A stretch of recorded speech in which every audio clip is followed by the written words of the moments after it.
Hey guys, and welcome back to my channel. It's the beginning of a new year. Happy 2019. I know I've said that already, but to anyone who's missed the last one, Happy New Year. So, today's video, I'm actually going to be talking about changes to be made in your lifestyle that will have a better effect in the long run for your handbags, specifically. This is not any type of commentary on, actual life choices. These are just really strictly only things that will keep your bags in better condition. Follow these 10 tips and your bag will be in better condition and you will likely be able to get more money for it as a result. If you're new here, my name's Catherine and my channel is KWSHOPS. I love shopping in the luxury pre-owned market. I actually work in the luxury resale industry and I give tips all about handbags, all about the pre-loved luxury handbag market, as well as for example, like what is and is not a good buy. And in today's video, I'm telling you some of the things that I see in bags that come in for sale that are deal breakers for most buyers. So if stuff like this is interesting to you, then please hit the subscribe button down below, as well as the bell icon next to it, so you can be notified every time that I upload, which is once a week. By the way, I would love to know what other tips that you can suggest to keep your handbags in good condition. I'm not perfect. There are certainly some of these that I need to do better on, but I just know from my experience working in this business, these are the things that happen to bags as a whole, and there are small little tweaks you can make in your life to stop them from happening and to in turn get more money because your bags are in better condition. So I hope you guys enjoy. Let's get started. So today I have 10 tips, and the first one is to stop chewing gum. There are many reasons to not chew gum. Very often when I am inspecting a bag for appraisal, you will see something and it's super gross to me, and that is old gum residue. Ugh. I personally can't chew gum because when I do have gum, I chew like a cow and it is very, very unattractive. So I made a conscious decision to not chew gum. The main thing that you'll see wear on in a handbag are the bottom corners and the interior lining. A lot of the time people will, as a habit, just wrap up the gum in the wrapper and throw it in their bag, hoping to find a trash can later on. So now, while I do appreciate the effort on your part as a gum chewer to not spit your gum out into the street, because people who throw their gum in the street are terrible people, of course, we all know what happens. You forget about it, and now there is sticky gum residue in the pocket of your handbag because you left it sitting in your handbag for 2 months, melted in your hot car, etc., etc. First lifestyle change to make is switch to mints, and you can find a little tin of Altoids, of whatever, and that will be your little pop of flavor, pop of mint, freshen your breath for, that part of the day. These very, very low likelihood of melting inside of your bag, not nearly as messy, and in the end you can also reuse the tin for something else if you need to. So next one, and I have said this before and it's pretty obvious, but avoid putting your handbag on the floor. I am definitely guilty of this. This is pretty obvious. The ground can be wet, it can scratch and scrape, but you never know what's on the ground, like the gum that I mentioned earlier. An item that I have that I really use a lot is this purse hook. And it is just something simple. You can find these on Amazon. I will have anything I mentioned hopefully will be linked down below. You're able to hang your handbag off of it. I wouldn't recommend anything too heavy. You can also get really cute floral decorated ones. This one had something cute on it, but it broke, but it just doesn't really affect the use of the actual bag holder itself, so I just keep it as is. So the next tip is going to be really hard for my makeup junkies out there, but I do advise not carrying makeup inside of your handbags. And specifically, I'm talking about lip liners, lipsticks, and the number one offender is pressed powder. So many times I get a beautiful, for example, I've had beautiful Chanel boy bags in, but you open them up and obviously someone's pressed powder foundation broke inside of their handbag and crumbled and spilled everywhere. Now, yes, of course, when your compact breaks, it is a huge tragedy. We've all been there and felt that. It's not fun, but I just recommend keeping those things outside of your bag, and if you absolutely must carry it with you, do not put it directly into the bag itself. I have this right here. This is a zip pouch. You guys have seen me, I've mentioned these, this is a set of zip pouches on my channel before. They're from a brand called Travel On, and it comes in a set of 6. They're really great. They're waterproof, and I've had this same set for about 3 years now. I use them for my makeup. They're very secure and completely waterproof. So if, God forbid, my pressed powder, which is right here, were to break, it would break inside of this and I would just get a new one. However, even still, because I'm paranoid, I do not carry this with me. What I recommend instead, as a replacement for your pressed powder, is try some of the oil absorbing sheets instead. There's another one I like a lot. It's the one that everyone uses, obviously. It's the Laura Mercier, it's not setting powder, it's the Laura Mercier powder that everyone rants and raves about. I use the same one. I'll link it down below. Something like that. While even that, I don't trust it to not break. I won't carry it. Has a much better shot at not breaking and not ruining the inside of your bag the way a pressed powder that's meant to transfer color onto your skin.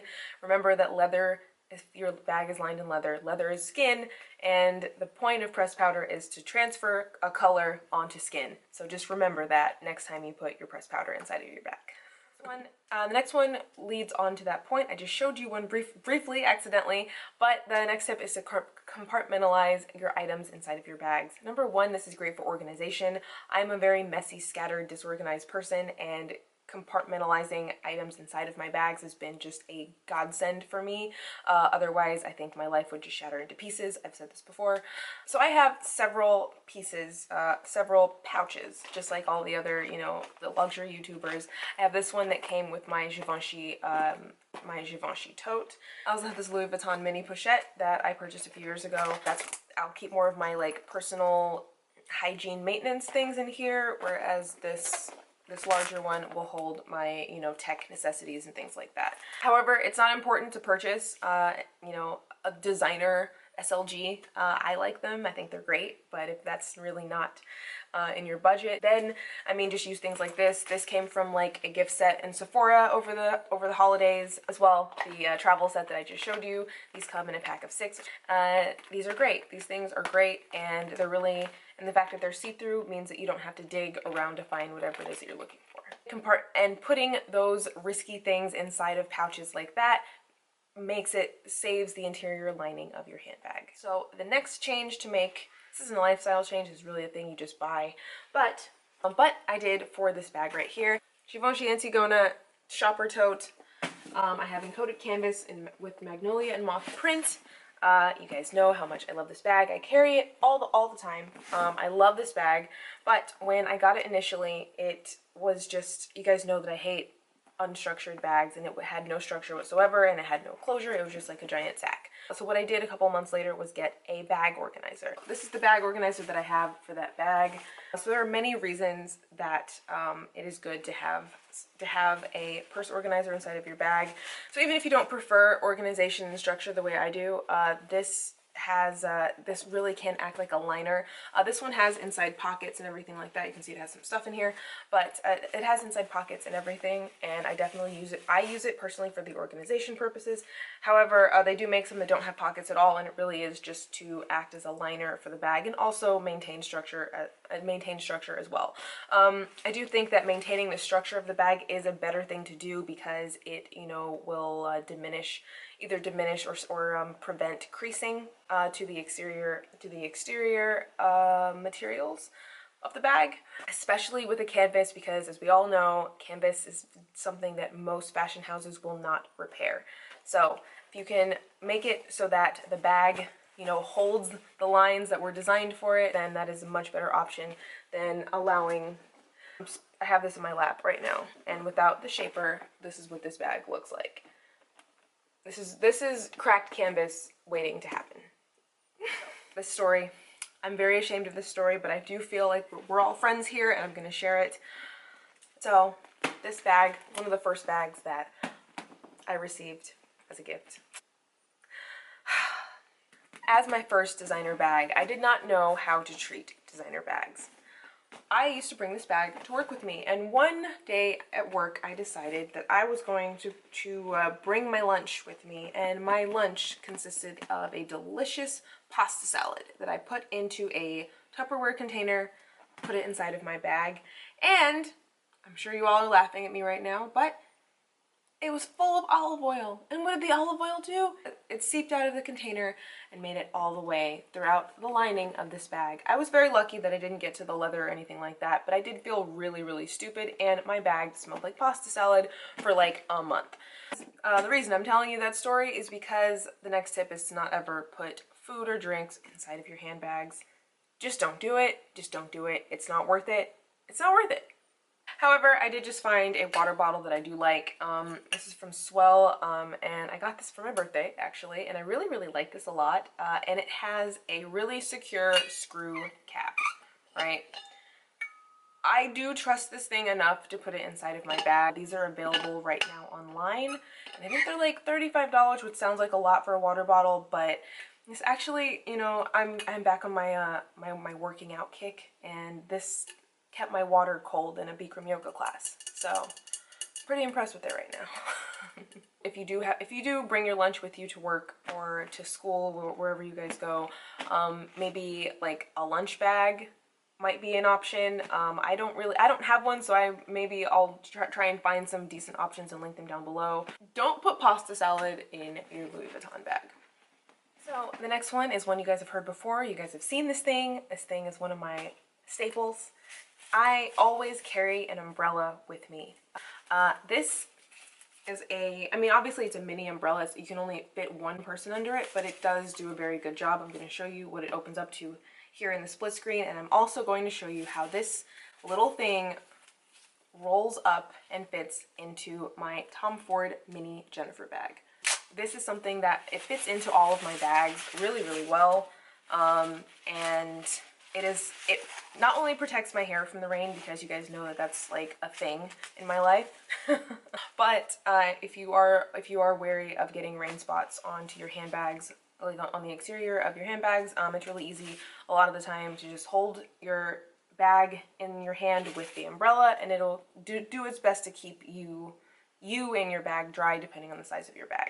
So definitely something I recommend, and it's easy to carry around an umbrella when it's small and compact and you don't have to actually physically carry it in your hand, because I hate that. This way it's always available to you, but it doesn't obstruct your life. So the next tip, and again, I've said this before, ink pens. Do not carry ink pens. Don't do it. Don't do it. Avoid it as much as possible. I know this isn't going to be a reality for everyone. Some of you have to take notes and write for whatever it is you do for a living. I prefer a mechanical pencil, nothing fancy, nothing special. And when I do carry it inside of my bag, take the lead and push it back inside when it's time to go inside of my bag, because the one thing that never fails, if there are stains inside of a handbag, it's either lipstick or pen marks. Now, I want to especially remind you about click pens. I will never put a click pen in my bag. I mean, let alone having a pen explode, which has never happened to me, because that kind of thing is what keeps me up in the middle of the night. A pen exploding in one of my bags. Oh my God. I understand that some of you probably have to carry pens for whatever it is that you do for a living, but like I said, if you can avoid putting ink pens in your bag, I would avoid it. I would avoid it. Just don't trust me. Just trust me. You'll see ink stained lining all inside of handbags, and whenever a potential buyer looks on the inside of that bag and sees that it is like hieroglyphics inside of it, immediately the price in their mind goes down to like nothing. They're completely uninterested, or it goes down significantly. If you want to maintain the value, then avoid carrying pens. Okay, so now that I've told you all of this great stuff to carry inside of your bag, my next tip is to not overstuff your bag. Sorry. I do recommend that if you do carry a lot of things, then it may be necessary for you to carry a larger bag. I don't like to overstuff my bags, because what can happen a lot of the time, especially with leather, is that it can cause bulging and creasing to the exterior, and that is not something that you want to have. Which is why I've never been a person that carries very, very small bags. I will try to get as much as I can out of this one right here, the Tom Ford that I showed you earlier, but if it doesn't fit, I leave it home, and if I can't leave it home, then I just go for a different bag. By the way, I'm curious to know, would you guys like a video on how I downsize from an extra large bag to a mini one? That's something that I feel like I've kind of perfected for myself lately, and I want to know what your guys' thoughts are. If you want any tips on that, comment down below if you're interested. And my last tip is another tip that there are so many reasons to not do this. Cigarettes. Don't smoke cigarettes. Or, okay, let me rephrase. Do not smoke cigarettes inside your house. It makes you, your clothes, your hair, your skin smell like cigarettes or other things. Again, I'm not here to lecture you guys about this, but just specifically for your handbags, like there are certain people, myself included, that are very sensitive to smells, especially smells of cigarettes and marijuana. I said it, okay? I said the word. We're all adults here. We know what I'm talking about. Smoking indoors, it really makes everything in your house smell like that. My father was a smoker. He smoked inside, and everything, including like, notebook paper from upstairs that I would give to my classmates, smelled like cigarette smoke. Same goes for your handbags, and especially certain materials are very porous and will hold odors a lot. So that is something definitely to take under consideration when you sell your bags. Bags can hold any type of odor, and to add one on top of it is just really, really a deal breaker for most people. Me personally, if a bag comes in smelling like marijuana at work, I won't accept it. Because what happens is that it makes the entire store smell like it, and then people walk in thinking that I am smoking weed at work, and that's not fair to me, is it? Right? That is completely irrelevant. But yes, if you do smoke, I recommend not for several reasons. But if you do smoke, then do not smoke inside of your house. If you want your bags, your handbags, your clothing that you could potentially be selling later on down the road, don't smoke inside. House or car, both things. I'm telling you. Just trust me. I hope you guys enjoyed all of these tips. See, these are not really like tips on things to buy necessarily, just really lifestyle tips. And since we are going into the new year, we're changing little things about our lives. We can go into 2019 with odor and makeup and pen mark free handbags. How does that sound? Anyways, I hope you guys enjoyed this video. Comment down below if you have any questions about anything that I covered today. These really are experiences that I've had from working and from accepting handbags on consignment. So I hope these tips were helpful, and I will see you guys in my next one. Bye!